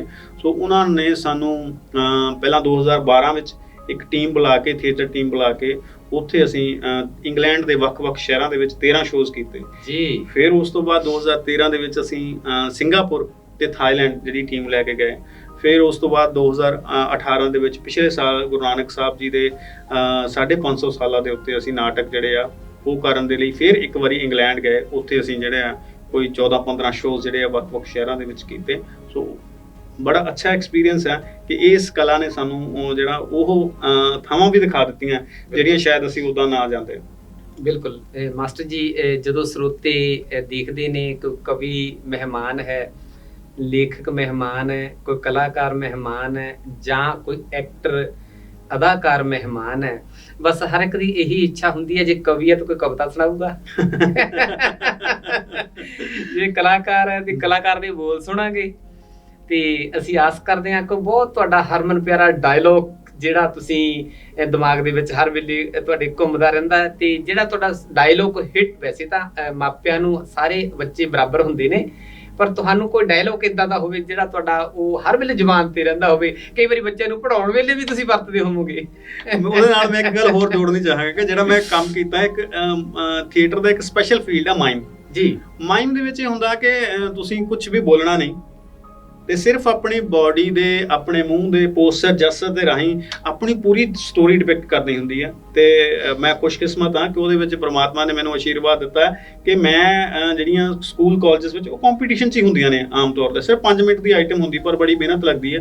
ਉਹ ਬਿਨਾਂ ਬੋਲੇ ਵੀ ਜਿਹੜੀ ਪੂਰੀ ਸਟੋਰੀ ਡਿਪਿਕਟ ਕਰਦੀਆਂ ਮੇਰੀਆਂ ਮਾਈਮਸ ਜਿਹੜੀਆਂ ਉਹ ਨੈਸ਼ਨਲ ਤੱਕ ਗਈਆਂ ਨੇ। ਤੋ ਜੀ ਗੱਲ ਮੈਂ ਜ਼ਰੂਰ ਤੁਹਾਡੇ ਨਾਲ ਸਾਂਝੀ ਕਰਨਾ ਚਾਹੁੰਦਾ, ਜੇ ਤੁਸੀਂ ਡਾਇਲੌਗ ਦੀ ਗੱਲ ਕੀਤੀ, ਤੇ ਡਾਇਲੌਗ ਤੋਂ ਇਲਾਵਾ ਵੀ ਜਿਹੜੀਆਂ ਚੀਜ਼ਾਂ ਆ ਉਹ ਮਨ ਵਿੱਚ ਵਸਦੀਆਂ ਨੇ। ਮਾਈਮਸ ਜਿਹੜੀਆਂ ਮੇਰੇ ਮਨ ਦੇ ਜ਼ਿਆਦਾ ਨਜ਼ਦੀਕ ਨੇ, ਪਰ ਫਿਰ ਵੀ ਉਹ ਨਾਟਕ ਦੇ ਵਿੱਚ ਜਿਹੜਾ ਮੇਰਾ ਪਹਿਲਾ ਨਾਟਕ, ਉਹੀ ਸਾਰੀ ਸਕ੍ਰਿਪਟ ਮੈਨੂੰ ਅੱਜ ਵੀ ਮੇਰੇ ਦਿਲ ਦੇ ਬਹੁਤ ਨੇੜੇ ਆ। ਸੋ ਉਹਦੇ ਵਿੱਚ ਜਿਹੜਾ ਮੇਰਾ ਡਾਇਲੌਗ ਹੁੰਦਾ ਸੀਗਾ ਤੇ ਉਹ ਇਹ ਸੀ ਕਿ ਤੇਰਾ ਆना भी बिजली की तरह है जाने मन, तेरा आना भी बिजली की तरह है जाने मन, एक दिन आती है 10 दिन आती ही नहीं है। तो ਉਸ ਵੇਲੇ ਬਿਜਲੀ ਦਾ ਸੰਕਟ ਬੜਾ ਗੰਭੀਰ ਹੁੰਦਾ ਸੀ। ਉਹ ਪਹਿਲਾ ਡਾਇਲੌਗ ਸੀ ਤੇ ਲੋਕ ਉਹਨੂੰ ਬੜਾ ਇੰਜੋਏ ਕਰਦੇ ਸੀ, ਹੱਸਦੇ ਸੀਗੇ, ਤੇ ਉਹ ਬੜਾ ਅੱਛਾ ਮੈਨੂੰ ਲੱਗਦਾ ਹੁੰਦਾ ਸੀਗਾ। ਬਹੁਤ ਸਾਰਾ ਕੰਮ ਕੀਤਾ, ਸੀਰੀਅਸ ਡਾਇਲੌਗ ਵੀ ਕੀਤੇ, ਕਾਮੇਡੀ ਵੀ ਕੀਤੀ, ਹਰ ਰੰਗ ਜਿਹੜਾ ਥੀਏਟਰ ਦਾ ਲਗਭਗ, ਵੈਸੇ ਤਾਂ ਕਦੀ ਵੀ ਖਤਮ ਨਹੀਂ ਹੁੰਦਾ ਇਹ, ਫਿਰ ਵੀ ਲਗਭਗ ਹਰ ਤਰ੍ਹਾਂ ਦੇ ਕਰੈਕਟਰ ਜਿਹੜੇ ਆ ਉਹ ਚਾਨ ਨਿਭਾਏ, ਜਾਂ ਬਾਕੀ ਜਿਹੜੇ ਸਟੂਡੈਂਟ ਸੀ ਉਹਨਾਂ ਕੋਲ ਨਿਭਾਏ। ਸੋ ਇਸ ਤਰੀਕੇ ਦੇ ਨਾਲ ਕੰਮ ਕਰਨ ਦਾ ਮੌਕਾ ਮਿਲਿਆ, ਸੋ ਬੜਾ ਅੱਛਾ ਲੱਗਿਆ ਜੀ। ਕਦੀ ਇਦਾਂ ਦਾ ਵੀ ਮੌਕਾ ਮਿਲਿਆ ਕਿ ਡਾਇਰੈਕਟਰ ਨੇ ਤੁਹਾਨੂੰ ਕਹਿ ਦਿੱਤਾ ਆਹ ਰੋਲ ਤੈਂ ਕਰਨਾ, ਪਰ ਤੁਹਾਨੂੰ ਲੱਗਦਾ ਸੀ ਕਿ ਮੈਂ ਇਹ, ਮੰਨ ਲਓ ਕਈ ਵਾਰੀ ਇਹ ਹੋ ਜਾਂਦਾ ਇੱਕ ਮਜ਼ਦੂਰ ਦਾ ਰੋਲ ਦੇ ਦਿੱਤਾ ਜਾਂ ਕੱਪੜੇ ਲਾਉਣ ਵਾਲਾ ਰੋਲ ਦੇ ਦਿੱਤਾ? ਜੀ ਜੀ ਹਾਂਜੀ, ਉਸਤਾਦ ਜਿਹੜੇ ਸਾਡੇ ਡਾਇਰੈਕਟਰ ਸੀਗੇ ਰਾਜਕੁਮਾਰ ਤੁਲੀ ਜੀ, ਉਹਨਾਂ ਨੇ ਇੱਕ ਨਾਟਕ ਸਾਨੂੰ ਕਰਵਾਇਆ। ਉਹ ਨਾਟਕ ਦਾ ਨਾਮ ਸੀ ਤ੍ਰਿਸ਼ੰਕੂ। ਖਾਲਸਾ ਕਾਲਜ ਪੜ੍ਹਦੇ ਸੀ ਤੇ ਕਾਫੀ ਉਹਨਾਂ ਨੂੰ ਵੀ ਮੇਰੇ ਬਾਰੇ ਪਤਾ ਸੀ ਕਿ ਮੈਂ ਕਾਫੀ ਥੀਏਟਰ ਕੀਤਾ ਉਹ ਤੇ ਜਾਣ ਤੋਂ ਪਹਿਲਾਂ। ਤੇ ਜਿਹੜਾ ਮੇਨ ਰੋਲ ਸੀ ਉਹ ਇੱਕ ਨਵਾਂ ਮੁੰਡਾ ਸੀਗਾ ਤੇ ਉਹਨੂੰ ਮੇਨ ਰੋਲ ਦੇ ਦਿੱਤਾ। ਤੇ ਮੇਰੇ ਕੋਲ ਜਿਹੜਾ ਰੋਲ ਸੀਗਾ ਉਹ ਇੱਕ ਬਹੁਤ ਜ਼ਿਆਦਾ ਪੜ੍ਹ ਲਿਖ ਕੇ ਫਰਸਟ੍ਰੇਟ ਹੋਇਆ ਬੰਦਾ, ਤੇ ਜਿਹੜਾ ਆਪਣੇ ਥੀਸਿਸ ਦਾ ਚੱਕੀ ਫਿਰਦਾ, ਪਿੱਠ ਤੇ ਲੱਦੇ ਹੋਏ ਨੇ, ਉਹਦਾ ਜਿਹੜਾ ਰੋਲ ਦਿੱਤਾ। ਤੇ ਮੈਂ ਉਹਨਾਂ ਨੂੰ ਕਿਹਾ ਕਿ ਮੈਂ ਭਾਜੀ ਤੁਸੀਂ ਮੈਨੂੰ ਮੇਨ ਰੋਲ ਕਿਉਂ ਨਹੀਂ ਦਿੱਤਾ, ਹਨਾ? ਤੇ ਮੈਨੂੰ ਲੱਗਦਾ ਸੀ ਕਿ ਮੈਂ ਮੇਨ ਰੋਲ ਕਰ ਸਕਦਾ, ਮੈਂ ਕਰ ਵੀ ਸਕਦਾ ਤੇ ਮੈਂ ਡਿਜ਼ਰਵ ਵੀ ਕਰਦਾ ਜੀ। ਸੋ ਉਹਨਾਂ ਦਾ ਜਵਾਬ ਇਹ ਸੀ ਕਿ ਤੂੰ ਤਾਂ ਮੇਨ ਰੋਲ ਕਰ ਸਕਦਾ, ਜਿਹੜਾ ਰੋਲ ਤੇਰੇ ਵਾਲਾ ਇਹ ਕੌਣ ਕਰੇਗਾ? ਅੱਛਾ। ਉਹ ਕਹਿੰਦੇ ਇਹ ਰੋਲ ਜਿਹੜਾ ਆ ਇਹ ਇੱਦਾਂ ਦਾ ਰੋਲ ਆ ਕਿ ਇਹ ਰੋਲ ਜ਼ਿਆਦਾ ਚੈਲੰਜਿੰਗ ਹੈਗਾ, ਤੇ ਉਹਨਾਂ ਦੇ ਜਿਹੜੇ ਸ਼ਬਦਾਂ ਨੇ ਮੇਰੇ ਤੇ ਜਾਦੂ ਵਰਗਾ ਅਸਰ ਕੀਤਾ ਤੇ ਮੈਂ ਉਸ ਰੋਲ ਦੇ ਵਿੱਚ ਖੁੱਭ ਗਿਆ। ਵਾਹ ਜੀ ਵਾਹ। Something wrong somewhere, the latent idea has exposed now. Kalidas versus Shakespeare, result literature, Samuel Beckett versus Jean-Paul Sartre, outcomes absurdism, absurdism versus existentialism equal to a big chaos. Something wrong somewhere. So ਇਹੋ ਜਿਹੀਆਂ ਗੱਲਾਂ ਬਾਤਾਂ ਸੀ। Thesis ਚੱਕੇ ਹੋਏ ਕੋਈ ਬੰਦਾ ਪੜ੍ਹ ਕੇ frustrate ਹੋਇਆ, ਬੇਰੁਜ਼ਗਾਰੀ ਦੇ ਉੱਤੇ ਉਹ ਨਾਟਕ ਸੀਗਾ। ਤੋ ਬੜਾ ਅੱਛਾ ਕਰੈਕਟਰ ਸੀ ਉਹ, ਮੇਰੇ ਬੜਾ ਦਿਲ ਦੇ ਨੇੜੇ ਆ ਉਹ, ਬੁੱਧੀਜੀਵੀ ਉਹਦਾ ਕਰੈਕਟਰ ਦਾ ਸੀਗਾ। ਮਾਸਟਰ ਜੀ, ਜਿੰਨੀ ਥੀਏਟਰ ਦੀ ਸਮਾਜ ਨੂੰ ਦੇਣ ਹੈ, ਜਿੰਨੀ ਥੀਏਟਰ ਨੇ ਸਮਾਜ ਦੇ ਅੰਦਰ ਤਬਦੀਲੀ ਲਿਆਂਦੀ ਹੈ, ਉਹਨਾਂ ਖੁਦ ਡਿਵੈਲਪ ਨਹੀਂ ਹੋਇਆ। ਉਹ ਇਸ ਕਰਕੇ ਐਂ ਲੱਗਦਾ ਮੈਨੂੰ ਕਿ ਜੇ ਆਪਾਂ ਟੀਵੀ ਸਵਿਚ ਔਨ ਕਰਦੇ ਹਾਂ ਤਾਂ ਉਹਦੇ ਤੇ ਥੀਏਟਰ, ਇਹ ਤੁਹਾਡੇ ਵਾਲੇ ਨਾਟਕ ਚੱਲਣੇ ਚਾਹੀਦੇ ਸੀ ਜਿਹੜੇ ਸਮਾਜ ਨੂੰ ਸੇਧ ਦਿੰਦੇ। ਸਮਾਜ ਤਰੱਕੀ ਕਰਦਾ, ਸਮਾਜ ਦੇ ਵਿੱਚ ਕੁਰੀਤੀਆਂ ਖਤਮ ਹੁੰਦੀਆਂ, ਪਰ ਉਹ ਜਦੋਂ ਅਸੀਂ ਟੀਵੀ ਔਨ ਕਰਦੇ ਹਾਂ ਤਾਂ ਉਹਦੇ ਵਿੱਚ ਦੇਖਣ ਲਈ ਜਿਹੜੇ ਉਦਾਂ ਦੇ ਨਾਟਕ ਜ਼ਿਆਦਾ ਹੁੰਦੇ ਨੇ ਜਿਨ੍ਹਾਂ ਦੀ ਲੋੜ ਨਹੀਂ ਹੈ ਸਮਾਜ ਨੂੰ, ਜਾਂ ਉਹ ਕਮਰਸ਼ੀਅਲ ਕਹਿ ਲਈਏ ਜੀ, ਜਾਂ ਤੁਹਾਡੇ ਥੀਏਟਰ ਦੇ ਵਿੱਚ ਉਹਨਾਂ ਪ੍ਰਸਾਰਿਤ ਮਟੀਰੀਅਲ ਕਮੀ ਕਹਿ ਲਈਏ। ਕੀ ਕਾਰਨ ਲੱਗਦਾ ਤੁਹਾਨੂੰ? ਦੇਖੋ ਇਦਾਂ ਆ ਕਿ ਜਦੋਂ ਕੋਈ ਮਹਿਮਾਨ ਸਾਡੇ ਘਰ ਆਉਂਦਾ, ਆਪਾਂ ਬਹੁਤ ਸਾਰੇ ਪਕਵਾਨ ਉਹਦੇ ਸਾਹਮਣੇ ਪਰੋਸਦੇ ਹਾਂ। ਉਹ ਮਹਿਮਾਨ ਦੀ ਜਿਹੜੀ ਆ ਆਪਣੀ ਚੋਇਸ ਹੁੰਦੀ ਹੈ ਕਿ ਉਹਨੇ ਕਿਹੜਾ ਪਕਵਾਨ ਜਿਹੜਾ ਹੈ ਵਧੇਰੇ ਸਵਾਦਲੇ ਤਰੀਕੇ ਨਾਲ ਖਾਣਾ। ਤੇ ਕੁਝ ਚੀਜ਼ਾਂ ਇਹ ਹੁੰਦੀਆਂ ਕਿ ਅਸੀਂ ਉਹਨੇ ਜਿਹੜੀਆਂ ਉਹ ਪਹਿਲੀ ਵਾਰੀ ਦੇਖੀਆਂ ਹੁੰਦੀਆਂ ਤੇ ਅਸੀਂ ਉਹਨੂੰ ਕਹਿੰਦੇ ਹਾਂ ਕਿ ਨਹੀਂ ਜੀ ਆਹ ਵੀ ਟਰਾਈ ਕਰੋ, ਇਹ ਵੀ ਅੱਛਾ ਹੈਗਾ। ਸੋ ਆਹ ਵੀ ਟਰਾਈ ਕਰੋ ਕਰਨ ਦੇ ਵਿੱਚ ਜਿਹੜਾ ਆ ਉਹ ਥੀਏਟਰ ਜਿਹੜਾ ਹੈ ਮੈਨੂੰ ਲੱਗਦਾ ਕਿ ਬਹੁਤਾ ਕਾਮਯਾਬ ਨਹੀਂ ਹੋਇਆ। ਥੀਏਟਰ ਜਿਹੜਾ ਕਮਰਸ਼ੀਅਲ ਲੈਵਲ ਤੱਕ ਜਿਹੜਾ ਹੈ, ਪੰਜਾਬੀ ਥੀਏਟਰ ਦਾ ਕਮਰਸ਼ੀਅਲ ਲੈਵਲ ਤੱਕ ਨਹੀਂ ਪਹੁੰਚ ਸਕਿਆ। ਸੋ ਉਹਦੇ ਕਾਰਨ ਇਹ ਵੀ ਹੈਗੇ ਆ ਕਿ ਸਾਡੇ ਲੋਕ ਜਿਹੜੇ ਹੈਗੇ ਆ, ਪੰਜਾਬੀ ਲੋਕ ਆ, ਉਹਨਾਂ ਕੋਲ ਪੈਸਾ ਵਧੇਰੇ ਆ ਕਿ ਉਹ ਮੁਫਤ ਦੀਆਂ ਚੀਜ਼ਾਂ ਨਾਲੋਂ ਜਿਹੜੀਆਂ ਚੀਜ਼ਾਂ ਪੈਸੇ ਦੇ ਕੇ ਉਹ ਦੇਖ ਸਕਦੇ ਆ, ਉਹਨਾਂ ਵੱਲ ਜ਼ਿਆਦਾ ਰੁਚਿਤ ਹੈਗੇ ਆ ਤੇ ਮੋਰ ਓਵਰ ਉਹਨਾਂ ਦਾ ਐਂਟਰਟੇਨਮੈਂਟ ਮੈਨੂੰ ਲੱਗਦਾ ਕਿ ਉਹਨਾਂ ਨੂੰ ਜ਼ਿਆਦਾ ਉਹਨਾਂ ਦੇ ਵਿੱਚ ਹੁੰਦਾ। ਹਾਲਾਂਕਿ ਉਹ ਇੱਦਾਂ ਇਹਨੂੰ ਪ੍ਰੈਫਰ ਜਿਹੜਾ ਆ ਪਿੰਡਾਂ ਦੇ ਵਿੱਚ ਹਾਲੇ ਵੀ ਜਿਹੜਾ ਹੈ ਲੋਕ ਥੀਏਟਰ ਦੇਖਣਾ ਪਸੰਦ ਕਰਦੇ ਆ। ਕੁਝ ਸ਼ਹਿਰਾਂ ਦੇ ਵਿੱਚ ਥੀਏਟਰ ਦਾ ਮਾਹੌਲ ਬਣਿਆ, ਅੰਮ੍ਰਿਤਸਰ ਹੈ, ਚੰਡੀਗੜ੍ਹ ਹੈ। ਚੰਡੀਗੜ੍ਹ 1 ਮਹੀਨੇ ਦਾ TFT ਥੀਏਟਰ ਫॉर ਥੀਏਟਰ ਉਹਨਾਂ ਦਾ ਗਰੁੱਪ ਹੈਗਾ, ਉਹਨਾਂ ਨੇ 1 ਮਹੀਨੇ ਦਾ ਜਿਹੜਾ ਨਾਟਕ ਫੈਸਟੀਵਲ ਕੀਤਾ ਤੇ ਹਰ ਰੋਜ਼ ਜਿਹੜਾ ਹਾਊਸਫੁੱਲ ਹੁੰਦਾ ਸੀ। ਮੈਂ ਉਹਦੇ ਵਿੱਚੋਂ 13-14 ਨਾਟਕ ਦੇਖ ਕੇ ਆਇਆ ਤੇ ਹਾਊਸਫੁੱਲ ਹੁੰਦਾ ਸੀ, ਲੋਕ ਦੇਖਦੇ ਨੇ ਥੀਏਟਰ ਦੀ ਆਡੀਅנס ਇੱਕ ਵੱਖਰੀ ਤਰ੍ਹਾਂ ਦੀ ਆਡੀਅנס ਆ ਕਿ ਥੀਏਟਰ ਦੀ ਆਡੀਅנס ਜਿਹੜੀ ਆ ਬੁੱਧੀਜੀਵੀ ਜਿਹੜੇ ਆ ਉਹ ਥੀਏਟਰ ਦੇਖਣਾ ਪਸੰਦ ਕਰਦੇ ਆ। ਤੇ ਹਾਲਾਂਕਿ ਮੈਂ ਕਹਿੰਦਾ ਕਿ ਥੀਏਟਰ ਦੀ ਮੈਨੂੰ ਜੋ ਲੱਗਦਾ ਕਿ ਥੀਏਟਰ ਦੀ ਕਮੀ ਇਹ ਆ ਕਿ ਜਿੱਦਾਂ ਇੱਕ ਫਿਲਮ ਦੇ ਵਿੱਚ ਕੰਪਲੀਟ ਮਸਾਲਾ ਹੁੰਦਾ ਕਿ ਉਹਦੇ ਵਿੱਚ ਹਰ ਵਰਗ ਦੇ ਲਈ ਕੁਝ ਨਾ ਕੁਝ ਹੋਵੇ, ਤੇ ਥੀਏਟਰ ਦੇ ਵਿੱਚ ਵੀ ਮੈਂ ਸੋਚਦਾ ਕਿ ਇੱਕ ਨਾਟਕ ਦੇ ਵਿੱਚ ਹਰ ਵਰਗ ਲਈ ਕੁਛ ਨਾ ਕੁਛ ਹੋਵੇ। ਇੱਕ ਨਾਟਕ ਦੀਆਂ ਜਿਹੜੀਆਂ ਸਕ੍ਰਿਪਟਸ ਹੈਗੀਆਂ ਉਹ ਮੈਂ ਲੇਖਕ ਜਿਹੜੇ ਆ ਉਹ ਇਸ ਤਰ੍ਹਾਂ ਡਿਜ਼ਾਈਨ ਕਰਨ ਕਿ ਉਹਦੇ ਵਿੱਚ ਸਾਰਾ ਕੁਝ ਹੋਵੇ, ਡਰਾਮਾ ਵੀ ਹੋਵੇ, ਮਸਾਲਾ ਵੀ ਹੋਵੇ, ਲੋਕਾਂ ਦੀ ਐਂਟਰਟੇਨਮੈਂਟ ਵੀ ਹੋਵੇ, ਟੈਕਨੋਲੋਜੀਕਲੀ ਵੀ ਥੀਏਟਰ ਜਿਹੜਾ ਉਹ ਹਾਈ ਹੋਵੇ, ਰਿਚ ਹੋਵੇ। ਤੇ ਲੋਕ ਕਿਉਂ ਨਹੀਂ ਪਸੰਦ ਕਰਨਗੇ ਤੇ ਥੀਏਟਰ ਵੱਲੋਂ ਉਹਦੇ ਵੱਲੋਂ ਵੱਧ ਰਿਹਾ। ਤੇ ਬਹੁਤ ਸਾਰੇ ਡਾਇਰੈਕਟਰ ਹੈ ਇਸ ਤਰੀਕੇ ਦੇ ਨਾਲ, ਉਹਨਾਂ ਦੇ ਨਾਟਕ ਹੈ, ਕੇਵਲ ਧਾਲੀਵਾਲ ਜੀ ਦੇ ਨਾਟਕ ਮੈਂ ਦੇਖਦਾ ਤੇ ਸਟੇਜ ਦੇ ਉੱਤੇ ਇਦਾਂ ਲੱਗਦਾ ਜਿਵੇਂ ਫਿਲਮ ਚੱਲਦੀ ਹੈ। ਤੇ ਜਿਹੜੇ ਕੰਪੀਟੀਸ਼ਨ ਵਿੱਚ ਨਾਟਕ ਅਸੀਂ ਲੈ ਕੇ ਜਾਂਦੇ ਹਾਂ ਲਾਈਟ ਸਾਊਂਡ ਦੇ ਨਾਲ, ਪ੍ਰੋਪਰ ਮਿਊਜ਼ਿਕ ਦੇ ਨਾਲ, ਐਂ ਲੱਗਦਾ ਕਿ ਬਿਲਕੁਲ ਜਿਹੜੀ ਆ ਫਿਲਮ ਵਾਲਾ ਮਾਹੌਲ ਜਿਹੜਾ ਬਣ ਜਾਂਦਾ। ਪਰ ਉਹ ਜਿਹੜਾ ਆ ਚੰਦ ਨੇ, ਕਿਉਂਕਿ ਥੀਏਟਰ ਜਿਹੜਾ ਆ ਉਹ ਮਿਹਨਤ ਵੀ ਵਧੇਰੇ ਮੰਗਦਾ ਤੇ ਇਹਦੀ ਜਿਹੜੀ ਖਰਚਾ ਉਹ ਜ਼ਿਆਦਾ ਆਉਂਦਾ ਕਿ ਜਿਹੜੀਆਂ ਥੀਏਟਰ ਲੋਕਾਂ ਕੋਲ ਤੇ ਪੈਸੇ ਵਧੇਰੇ ਹੈਗੇ ਆ, ਪਰ ਜਿਹੜੀਆਂ ਨਾਟ ਮੰਡਲੀਆਂ ਥੀਏਟਰ ਕਰ ਰਹੀਆਂ ਉਹ ਹਜੇ ਇਸ ਮਾਮਲੇ 'ਚ ਸਟਰਗਲਿੰਗ ਪੀਰੀਅਡ 'ਚ ਨੇ। ਸੋ ਜਦੋਂ ਇਸ ਪੀਰੀਅਡ ਵਿੱਚ ਨਿਕਲ ਜਾਣਗੇ ਤੇ ਹੋ ਸਕਦਾ ਕਿ ਚੰਗਾ ਜਿਹੜਾ ਥੀਏਟਰ ਹੈ ਉਹ ਲੋਕਾਂ ਨੂੰ ਦੇਖਣ ਨੂੰ ਮਿਲੇ, ਥੀਏਟਰ ਪ੍ਰਫੁੱਲਤ ਵੀ ਹੋਵੇ। ਬਹੁਤ ਸਾਰਾ ਕੰਮ ਹੋ ਰਿਹਾ, ਆਜ਼ਾਦ ਰੰਗ ਮੰਚ ਵਾਲੇ ਹੈਗੇ ਆ, ਉਹ ਅੱਛਾ ਕੰਮ ਕਰ ਰਹੇ ਆ, ਓਪਨ ਏਅਰ ਥੀਏਟਰ ਬਣਾ ਲਿਆ ਉਹਨਾਂ ਨੇ ਤੇ ਉਹ ਸੈਲਿਊਟ ਆ ਉਹਨਾਂ ਨੂੰ ਜਿੰਨਾ ਉਹ ਕੰਮ ਕਰਦੇ ਆ। ਤੁਸੀਂ ਵੀ ਉਹਨਾਂ ਦੇ ਨਾਲ ਜੁੜੇ ਰਹੇ ਹੋ, ਮੈਨੂੰ ਵੀ ਮੌਕਾ ਮਿਲਿਆ ਉਹਦੀਆਂ ਵਰਕਸ਼ਾਪਸ ਲਾਉਣ ਦਾ। ਸੋ ਉਹਨਾਂ ਦੇ ਵਿੱਚ ਡੈਡੀਕੇਸ਼ਨ ਹੈ, ਬਹੁਤ ਡੈਡੀਕੇਸ਼ਨ ਹੈ, ਤਾਂ ਕਾਮਯਾਬੀ ਮਿਲ ਜਾਏਗੀ, ਕਿਤੇ ਨਾ ਕਿਤੇ ਕਾਮਯਾਬੀ ਮਿਲ ਜਾਏਗੀ। ਇਹ ਮਾਸਟਰ ਜੀ ਜਿਵੇਂ ਤੁਸੀਂ ਗੱਲ ਕੀਤੀ ਕਿ ਆਪਣੇ ਹੋਏ ਬਗਾਨੇ ਜਿਹੜੀ ਸ਼ਾਰਟ ਮੂਵੀ ਸੀਗੀ ਉਹਦੇ ਕਰੀਬ 5 ਲੱਖ ਦੇ ਕਰੀਬ 8 ਲੱਖ ਵਿਊਜ਼ ਤੁਸੀਂ ਦੱਸਿਆ ਹੈਗਾ। ਪਰ ਦੂਜਾ ਪੱਖ ਜਿਹੜੇ ਜਿਸ ਥੀਏਟਰ ਨੇ ਮਾਨਸਿਕਤਾ ਲੋਕਾਂ ਦੀ ਬਦਲਣੀ ਸੀਗੀ, ਲੋਕਾਂ ਦੀ ਮਾਨਸਿਕਤਾ ਤੇ ਬਹੁਤਾ ਅਸਰ ਨਹੀਂ ਹੋਇਆ, ਜਾਂ ਲੋਕ ਗੰਭੀਰਤਾ ਨਾਲ ਨਹੀਂ ਲਿਆ, ਜਾਂ ਲੋਕਾਂ ਨੇ ਦੇਖਿਆ ਨਹੀਂ ਹੈਗਾ। ਜਿਵੇਂ ਤੁਸੀਂ ਗੱਲ ਕੀਤੀ ਕਿ ਬੁੱਧੀਜੀਵੀ ਵਰਗ ਜ਼ਿਆਦਾ ਦੇਖਦਾ ਹੈਗਾ, ਉਹ ਕੁਝ ਵਰਗ ਅਲੱਗ ਹੈਗਾ ਜਿਹੜਾ ਥੀਏਟਰ ਨੂੰ ਦੇਖਦਾ ਬਹੁਤ ਨੇੜਿਓਂ ਹੋ ਕੇ।